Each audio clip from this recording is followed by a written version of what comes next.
大家好，我是田园。今天给大家分享一个香蕉马芬蛋糕的做法。首先我们准备2根去皮的香蕉，先用擀面杖把它们捣碎成香蕉泥。先加入60克的牛奶，再加入60毫升的食用油，然后再加入50克的白糖。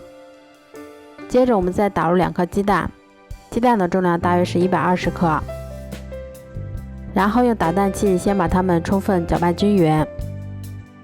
接着我们先筛入180克的低筋面粉，再加入3克的无铝泡打粉，然后用铲子把它们上下翻拌均匀。这一步我们不要画圈搅拌，以免面粉起筋，影响成品的蓬松。搅匀后，我们再加入50克的蔓越莓干，然后用同样的手法把它们再次翻拌均匀。这样我们的面糊就调好啦。接着我们把调好的面糊倒入纸杯模具里面，面糊大概能装到模具的7、8分满就可以啦。